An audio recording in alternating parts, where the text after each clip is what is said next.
Bonjour à tous et bienvenue sur Crypto Signal. Aujourd'hui, on fait analyse technique fondamentale et sentiments sur Bitcoin, Ethereum et le Total 3. Allez, intro.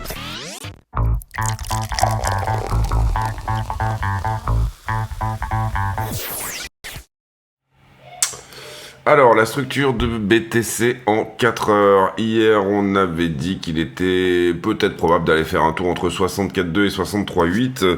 On a eu 64,5, donc c'est pas mal. Ça nous a donné quand même une correction assez substantielle qui est venue chercher, on va dire, ces longueurs retardataires. Ces deux niveaux-là ont été clearés.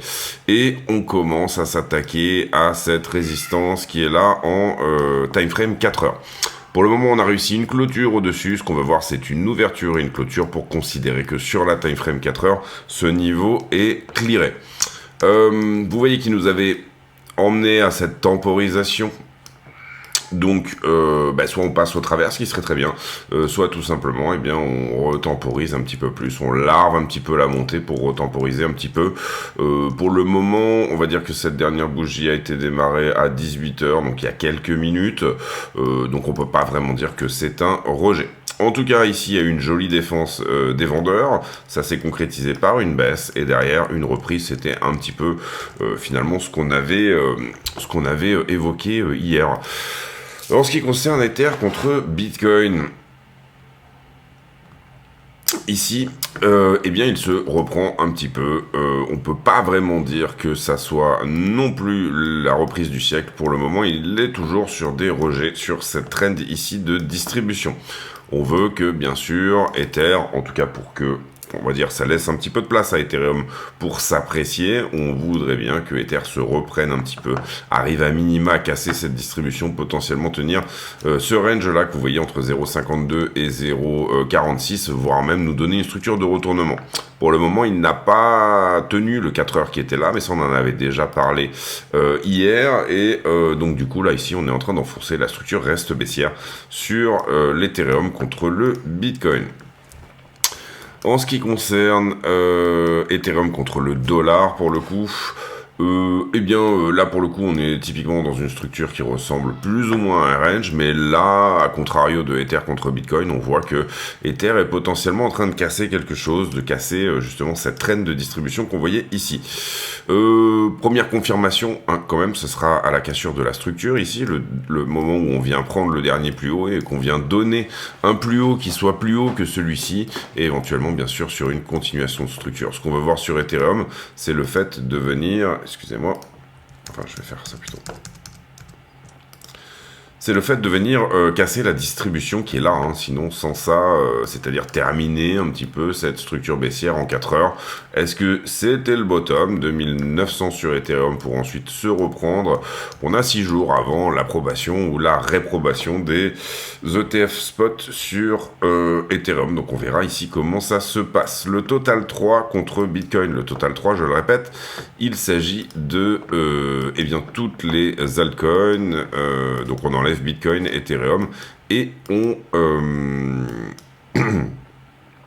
enlève également la stablecoin dominance. Pour le moment, pour moi, c'est une compression, mais c'est également une potentielle jolie structure de retournement. On peut l'avoir éventuellement comme un triangle rectangle, hein, ici, c'est-à-dire vous avez une résistance horizontale et vous avez un support oblique. En général, ce genre de triangle, assez souvent, hein, on va dire, se fait en 5. C'est une structure haussière, donc 1, 2, 3, 4, 5. Dernier rejet potentiel, sans réellement donner nécessairement une 6 qui vient tester sa traîne. Et peut-être si on arrive à s'affranchir de ça, hein, vous comprenez que la figure ne s'active que quand on arrive à s'affranchir de ça, et bien un petit peu d'air pour les altcoins. Donc léger rebond de l'ETH, léger rebond des altcoins et un Bitcoin qui nous confirme potentiellement une cassure. Vous voyez aussi ici que, on va dire depuis cette baisse-là, on a cette jolie structure de retournement éventuellement qui pourrait se mettre en place au travers de cette épaule, tête-épaule inversée.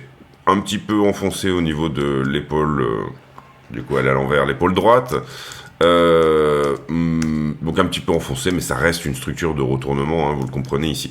Pour le moment, en tout cas, ça ne reste qu'une compression. Ce qui peut sembler potentiellement joli, c'est que jusque-là, on était dans une structure qui distribuait et qui, finalement,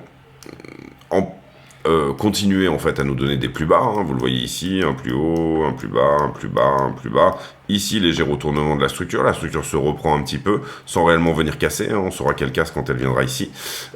Ensuite, ici, petite structure également qui, elle, semble aller dans le sens d'un retournement, donc les altcoins, en ce moment, s'apprécient contre Bitcoin, enfin, j'entends, s'apprécient non, sont en train potentiellement de trouver un bottom, notamment sur ce qu'on avait dit au travers d'une potentielle structure de correction qui soit terminée et qui serait une flat étendue, comme ceci, une flat qui vient bouffer sa racine, descendre en dessous de sa racine et qui vient nous donner un 200% de correction. On reprend cette descente-là et on la multiplie par 2 au départ de sa remontée, donc la racine du haut, on va dire ça comme ça. Pour le moment, c'est pas trop mal pour éventuellement avoir une jolie appréciation des alts. J'ai envie de dire qu'il faut d'abord déjà clearer pour avoir la confirmation réellement ce support, enfin cette résistance plutôt, en daily. Encore une fois, si on a ce triangle rectangle, c'est pas non plus exclu de venir retester plus bas et ou de casser cette fois-ci, c'est ce qu'on va voir. Je pense que si on devait donner une time frame à cette résistance qu'on avait mis là, parce que là on l'a mise en daily, mais ça n'a pas vraiment d'intérêt. Ah bah si, c'était une très bien en daily. Donc venir passer une ouverture-clôture d'une journée au-delà de ce niveau nous permettra éventuellement de le clearer. Puisque je pense que si on passe en daily... Oui, c'est ça. Oui, tout à fait, très bien. Donc voilà, jolie cassure de la distribution. Et ça, c'est bien, ici. Et également, jolie structure de retournement si on arrive à emboîter le pas et à ne pas se faire rejeter par ces zones de vente sur les altcoins contre Bitcoin. La BTC dominance. Légère diminution sur la journée du jour et stagnation sur la journée d'hier. Bon, difficile de se dire qu'elle ne va pas continuer à monter. Bon, maintenant, 57,21 de dominance, on est quand même sur un Bitcoin qui prend une place énorme. Bon, les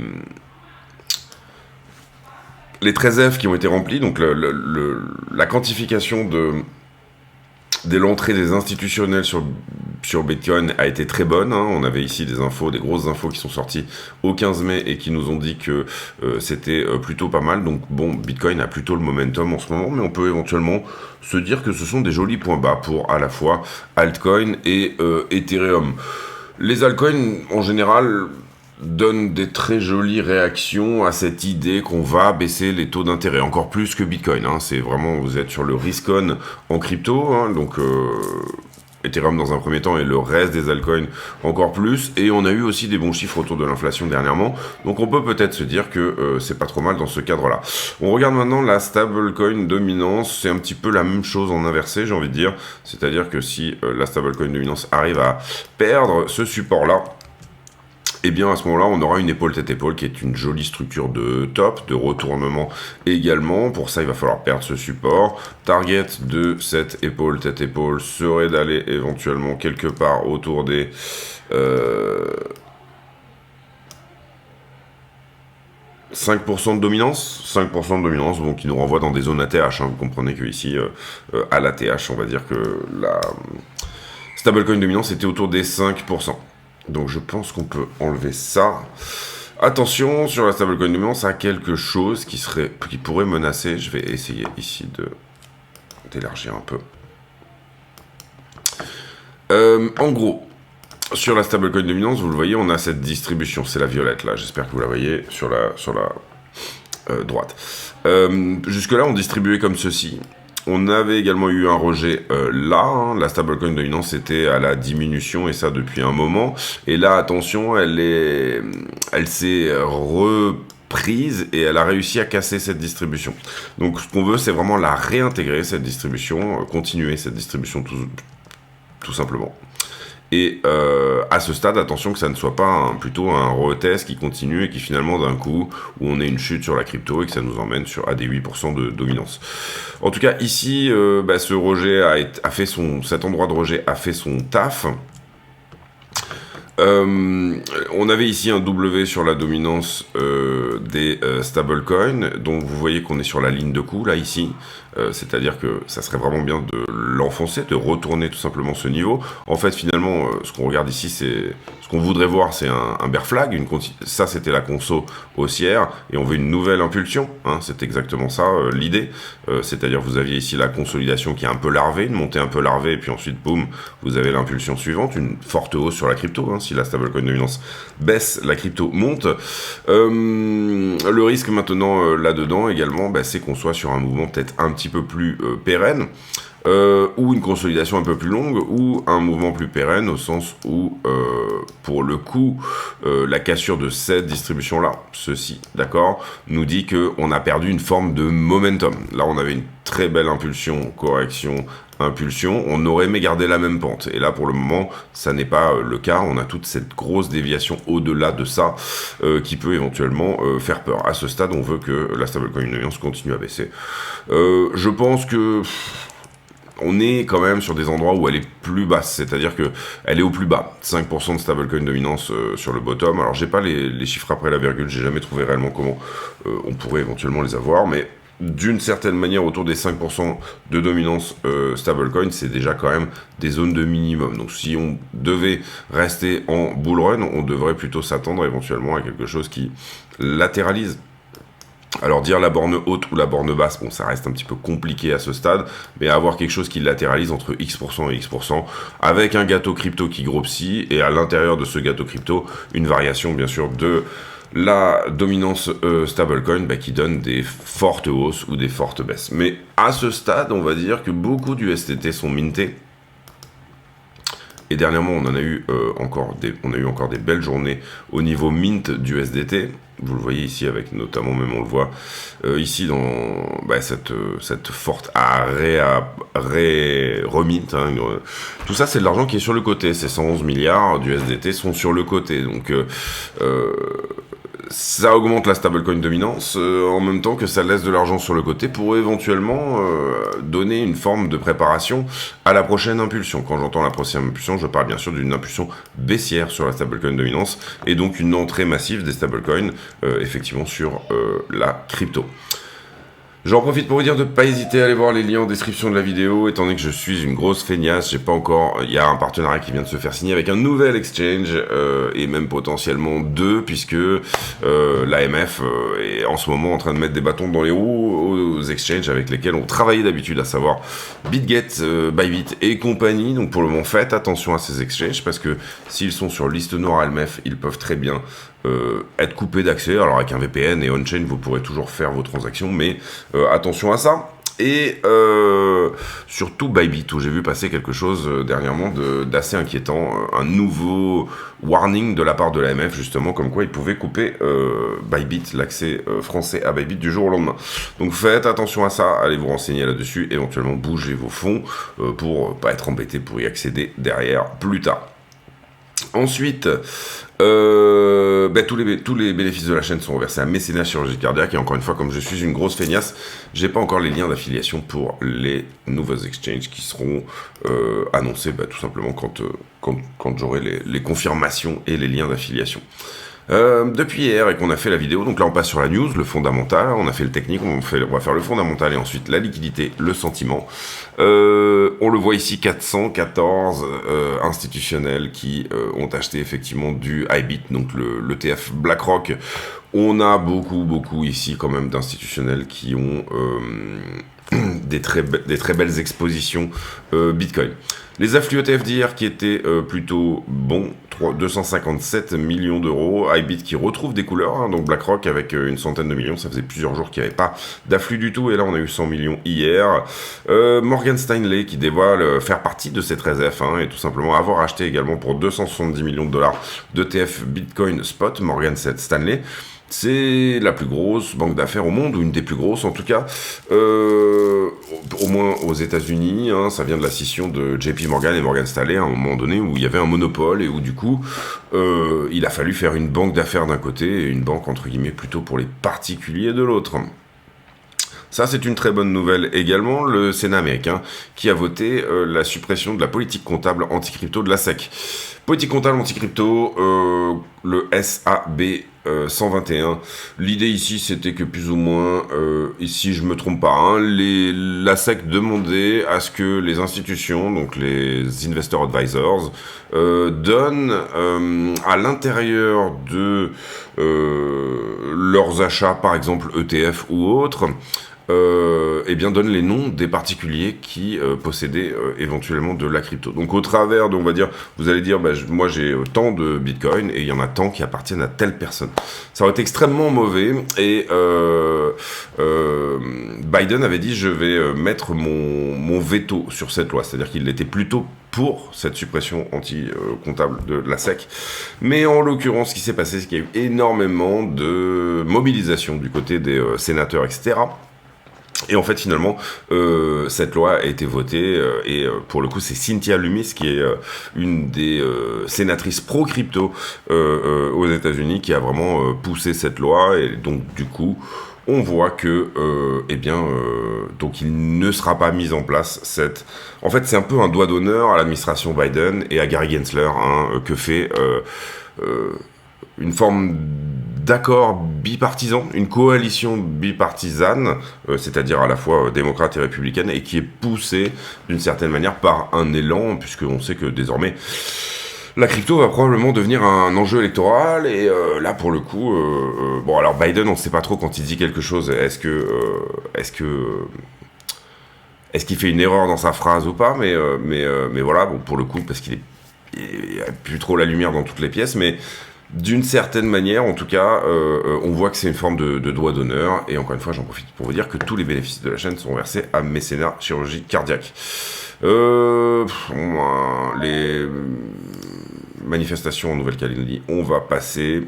On passe ici, mais le développeur de Tornado Cash a fait appel de sa condamnation. Donc ça, c'est plutôt une bonne chose. Ça va continuer à essayer de défendre cette personne, hein. On ne doit pas aller en prison parce qu'on a... écrit du code. Ce code n'était pas malveillant, en tout cas à mon avis ça n'était pas du tout le cas. On a besoin en crypto de plus d'anonymat dans le code. Crypto est un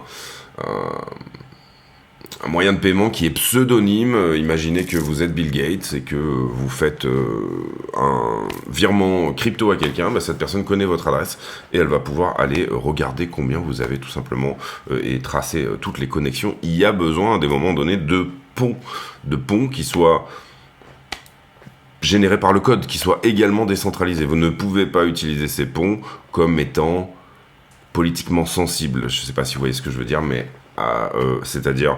Vous pourriez imaginer un pont, c'est-à-dire, bon, je garantis ton anonymat, tu passes par une adresse, et il y a, un petit peu comme une banque, hein, d'ailleurs, il y a un tiers de confiance qui vient tout simplement dire, bon, moi, si vraiment il y a un problème, une escroquerie ou quelque chose, à ce moment-là, l'État me demandera de donner, effectivement, les adresses qui sont en question, et à ce moment-là, je le ferai.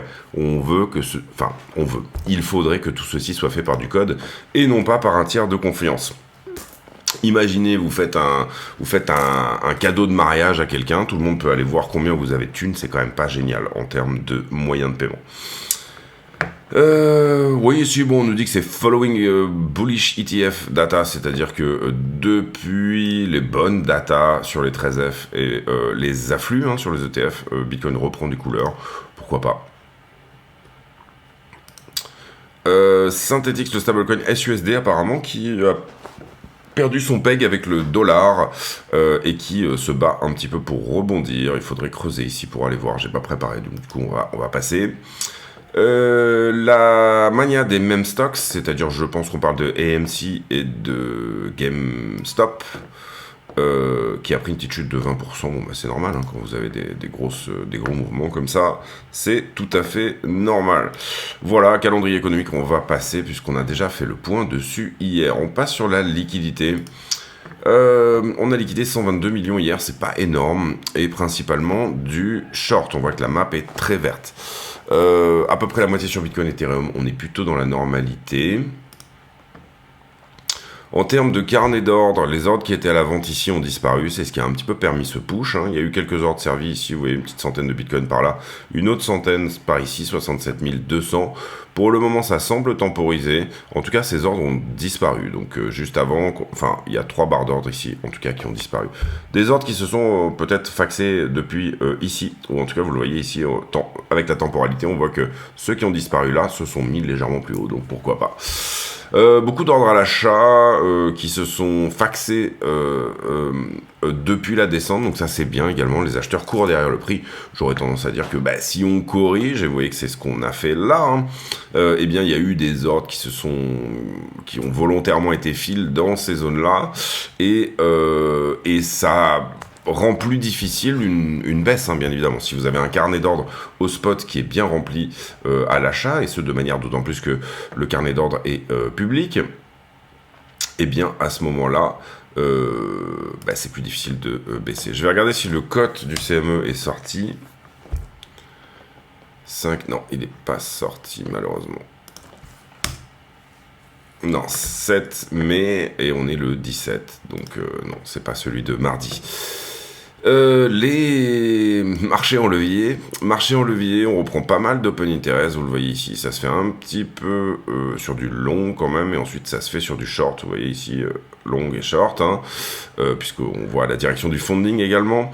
Ce qu'on a pris comme ordre était là, depuis qu'on est là, on a eu pas mal de longues sur cette période-là, puisque la structure latéralise, mais le funding est en train de monter, c'est ce qu'on a squeezé derrière, hein, donc c'est plutôt correct.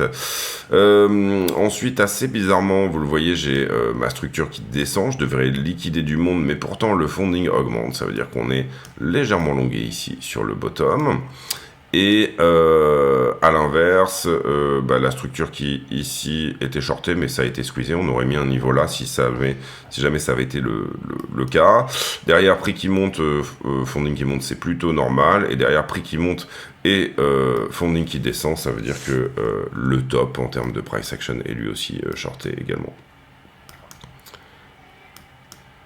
Donc, on a du monde ici. Vous voyez qu'il y a des vieux niveaux qui ont été short squeezés également dans cette petite poussée.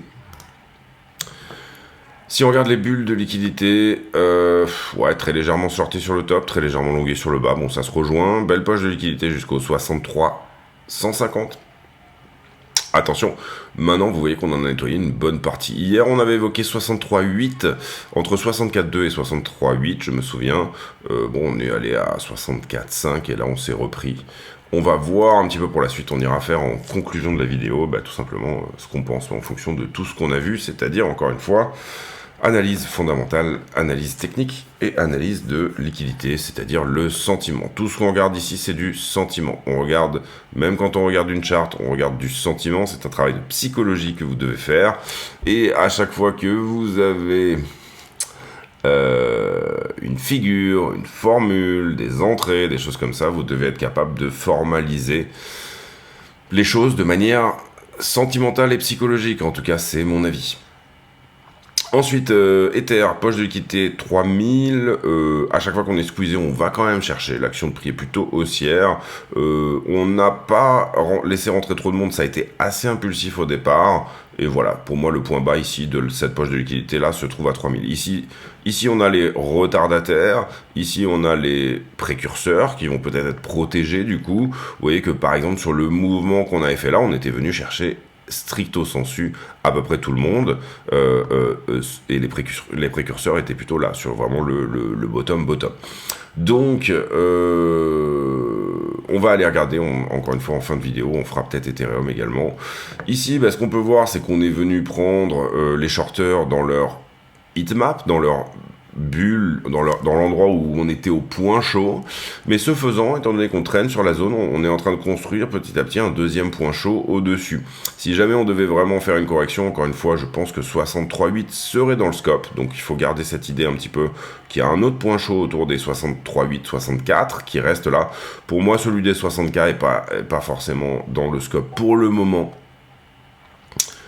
au sens où le funding reste dans des zones extrêmement neutres. D'accord, on perd la neutralité pour moi au-delà de 0,01, que ça soit dans un sens ou dans l'autre, on reste dans des zones assez neutres de funding. C'est-à-dire qu'on a autant de monde au-dessus qu'au-dessous dans cette zone-là. Bon, d'habitude on dézoome un petit peu, mais on va pas le refaire aujourd'hui. Et sur Ether, même chose, on a bouffé la liquidité, on a pris le point chaud, on s'est ravisé ensuite pour venir chercher les longueurs retardataires, mais finalement on a créé un deuxième point chaud en short qui lui-même vient être cherché. J'ai pas regardé le funding sur Ether, mais globalement il semblerait qu'on soit dans des zones relativement neutres aussi, légèrement plus important que BTC en termes de longue, où on est à 0,01 aussi, donc ça reste assez neutre. On va sur le prix, on fait la conclusion de cette vidéo. Alors, on est là en délit. Nous, on défend l'idée que ceci est un flag, d'accord? C'est-à-dire qu'on va faire une nouvelle impulsion vers le haut, avec une target autour des 88 000. On n'a aucune certitude que c'est le cas. On va dire qu'on a des confirmations éventuelles, déjà, si on vient à casser, bien sûr, cette distribution. Hein. Un flag, c'est cassé, retesté, et ensuite ça part. Maintenant, on a des jolies structures, je trouve, de retournement. Hein. On le voit ici, c'est plutôt mignon en termes de structure. On est bien venu faire un tour sous la structure, hein, par le dernier plus bas ici à 56, a très largement nettoyé un petit peu l'histoire. Pour le moment, on va dire que je dirais que tant qu'on reste à peu près au-delà de ces deux tangentes-là, hein, de tout, on garde à peu près le momentum initial du mouvement depuis les ETF en fait. Hein. Vous comprenez ici que ce qu'on regarde, c'est, je crois, la ligne de 39 à... Enfin, ça, c'est le mouvement des ETF. Est-ce qu'on continue sur cette idée d'un joli momentum par rapport aux ETF? À partir du moment où on le perd, je pense que on changera un petit peu de biais, mais là, pour le moment, on est tout à fait dans l'idée que ça continue pour du long. Donc, on est à contre-courant de cette 4 heures, mais on est plutôt dans l'idée d'aller chercher du long plutôt que du short. À quel moment on valide l'idée que ça n'est pas du tout, en fait, que c'est un double top ici, etc., et qu'on est en train de perdre toute cette histoire-là, bah, j'aurais tendance à dire à partir du moment où on clear déjà cette droite-là, mais également à partir du moment où réellement on commence à venir passer une journée sur ces trois niveaux-là, ça sera un petit peu le moment où on se dit, bon, a priori, peut-être que le chemin, il est plutôt d'aller à 43, hein, de fil, vous voyez, toute cette zone où il n'y a pas grand-chose, là, en volume profile.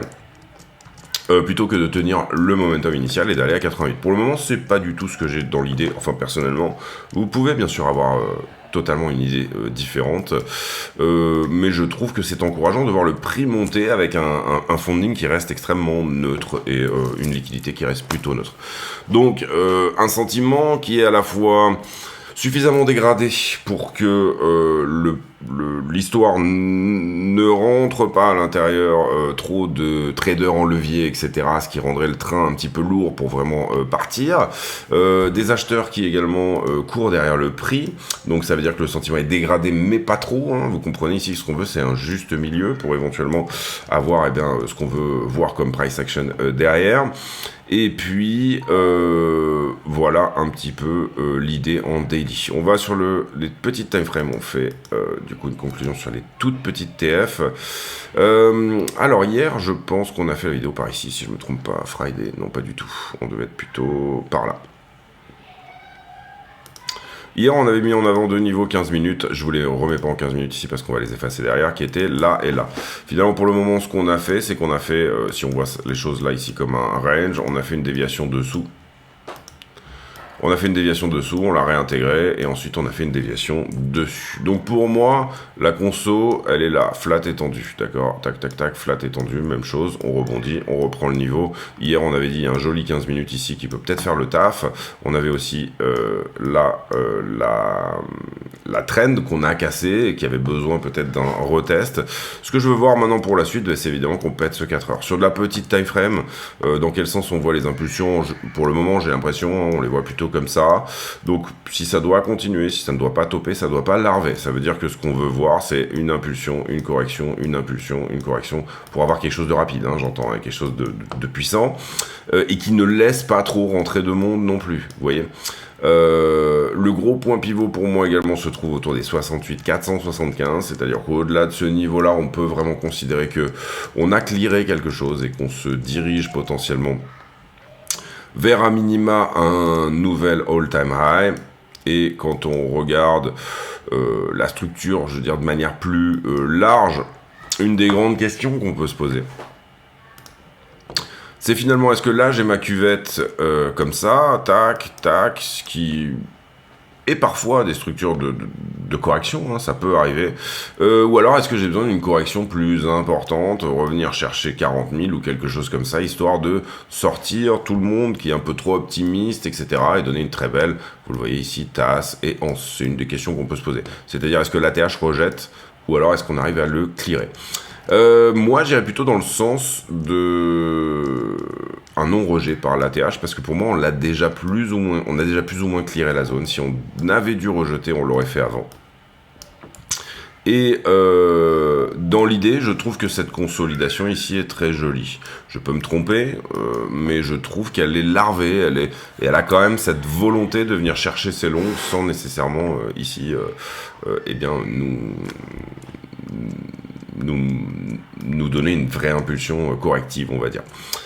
Pour le moment, le fonda est plutôt bon, pas trop dégradé, etc. Et vous voyez qu'au travers de cette ligne violette ici, qui correspondait pas vraiment à la ligne ETH, mais qui pour le coup était... Pardon, la ligne ETF, mais qui pour le coup était le mouvement initial. Eh bien, on s'est très bien repris, on l'a très bien récupéré. Pour le moment, on est en train de le retester. Quand j'entends le mouvement initial, ça serait la pente de ce bull run, sous-entendu. Si on devait aller à 88 en moyenne, ou à, que dis-je, 113 000 $, oui, c'est ça, 115 000 $, eh bien, à ce moment-là, ça se ferait peut-être pour janvier, d'accord, fin de l'année. Si on continue à monter un peu avec la même idée, le même momentum, à ce moment-là, on serait sur quelque chose comme ça. En revanche, si on perd un petit peu les choses, vous voyez qu'il y a aussi un très joli momentum initial qui se trouve ici, où là, pour le coup, c'est la correction maximale, celle qui ne remet pas en cause le mouvement, d'accord. Aller à 37 000 ne remettrait pas en cause le caractère haussier de la structure qui se présente comme ceci. Donc refaire un plus bas plus haut que le précédent, il n'y a rien qui est remis en cause. Malheureusement, ça serait un petit peu compliqué, bien sûr, d'aller à 37 000 $, de revenir tester ce gros support là ici. Oui, ça, des 40 en gros. Mais c'est tout à fait possible et ça ne remet pas en cause la structure haussière. Et par ailleurs, qu'est-ce que je voulais dire aussi? Oui, voilà, là on a le momentum vraiment de l'annonce des ETF jusqu'au niveau actuel. Et vous voyez qu'il y a quand même pas mal de supports obliques en ce moment qui sont pas des supports ultimes, hein, parce que, comment dire, là on avait vraiment ici toute cette montée larvée qui s'est tenue. On a fait une petite purge dessous. Et que là, on vient d'aller reconnecter, hein, retraiter. Je fais un petit point sur la structure en daily parce qu'on m'a demandé de le faire. Et qu'est-ce que je voulais dire? Oui, concrètement, moi, je vois plutôt les choses comme... et ça serait encore plus validé, bien sûr, si on arrive à le péter.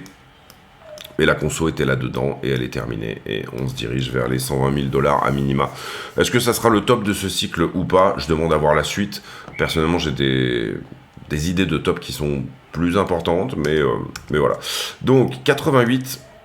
Ici, ne vous méprenez pas, c'est tous les niveaux qui prennent beaucoup de place. Mais il faut regarder quand je passe la souris. 88, 115. Et on avait également quelque chose à 77 à clearer pour moi. Et bien sûr, l'ATH. Voilà on va dire les targets intermédiaires qu'il va falloir clearer pour éventuellement au moins nous donner raison sur l'idée de ce mouvement-là. Qu'est-ce que je voulais vous montrer aussi? Toujours pareil sur le daily. On a aussi en fait finalement la tangente depuis 26 ici, qui est ici. Je vais essayer de vous la mettre en un peu plus gros histoire qu'on la voit mieux. Qui nous donne une information également sur le momentum du moment. Vous voyez qu'il y a pas mal de choses qui se croisent ici. Si on perd tout ça, on perd beaucoup d'informations de momentum, entre guillemets, bullish. Et c'est ce qu'on est vraiment venu retester en même temps et qui pourrait peut-être se trouver être le point bas. Malheureusement, on n'a pas croisé les trois en même temps. Moi, j'adore quand tout est extrêmement propre, etc. Et il y avait un niveau où, je me rappelle, on avait regardé, il y avait des choses qui se croisaient vraiment très bien, à la fois niveau horizontal, etc. Et toutes ces choses-là. Là, on est plutôt... Bon, après, on parle de choses sur plusieurs semaines, donc c'est difficile de aligner tout pile les choses. Mais moi, j'aime bien quand c'est bien propre. Quand c'est bien propre, ça donne vraiment cette c'est une information supplémentaire. Tout comme là, on va dire le côté parallèle ici de cette structure a été un petit peu altéré par cette grosse déviation qu'on a pu voir ici. Autant on avait un côté parfaitement parallèle sur les 3 touchettes qui étaient là, autant là, bon, le fait qu'on purge sous la structure nous a quand même donné quelque chose de plus important. Ça altère un petit peu, je trouve, en tout cas, voilà, cette idée. En tout cas, si on va ici, des bonnes chances de temporiser un petit peu. Je parle ici, par exemple, si on devait donner une temporalité 18 mai, donc, ouais, pour le week-end ou lundi, hein, si on va dans la zone des 70, pour le week-end ou lundi, ou début de semaine prochaine, puisque, encore une fois, on parle ici d'aller croiser des temporalités, hein, on trade aussi le temps, hein, c'est une information qu'on a sur la chart, donc pourquoi pas. Eh bien, si on y va, il y aura probablement un rejet, hein, sur cette zone-là, zone des 70, il y aura probablement quelque chose qui va se mettre en place pour éventuellement reconnecter un support supplémentaire et là pouvoir péter au travers. Assez souvent, c'est des choses qui se passent, c'est-à-dire j'avais une distribution qui était en cours, j'essaye de maintenir cette distribution. Ceux qui ont défendu là et là tentent une 3e défense dans cette zone-là, et ceux qui ont pris des trades prennent en général des profits, hein. On parle ici encore une fois de la psychologie de ce qu'on regarde. Ceux qui ont pris des trades ici prennent des profits, sans être insultants pour la structure en place, on va dire ça comme ça, et donc du coup ça donne souvent des premiers rejets, et puis là éventuellement les choses se reprennent, et là pour le coup je verrais bien une cassure. On verra si ça se met en place comme ça, aucune certitude. Encore une fois, si vous êtes en trade, eh bien faites pas trop les malins, n'allez pas chercher les 115 000 comme ça sur un trade tout de suite, etc. Personnellement, ce que je conseille, c'est bien évidemment de prendre toujours des profits intermédiaires et de toujours ne jamais baisser sa garde et ramener ses SL dans des zones de break-even et bien s'assurer que vos trades soient profitables. C'est comme ça que sur le long terme, eh bien vous allez perdurer. On se retrouve demain pour une nouvelle vidéo. D'ici là, portez-vous bien. J'ai pour habitude en fin de vidéo de poser une question à la con, c'est-à-dire une question qui n'a rien à voir avec le prix du Bitcoin, mais qui nous permet de converser de choses et d'autres. Allez, question à la con, est-ce que vous êtes très code promo, etc. Toutes ces choses-là, est-ce que vous allez essayer d'aller chercher des codes de réduction, des choses comme ça, etc. C'est pas trop mon cas, enfin quand j'en ai je les utilise, ou quand j'en ai je les utilise, bien sûr, mais je pense qu'il y a des, même sur les cashbacks, toutes ces choses-là, il y a peut-être des jolies économies à faire. Personnellement, c'est pas trop mon cas, mais voilà, si c'est le cas, dites-le en commentaire de la vidéo. Je vous souhaite à tous une très bonne journée, on se retrouve demain pour une nouvelle. D'ici là, non, demain il n'y aura pas de vidéo, pardon, dimanche. D'ici là, portez-vous bien et bonne fin de journée à tous.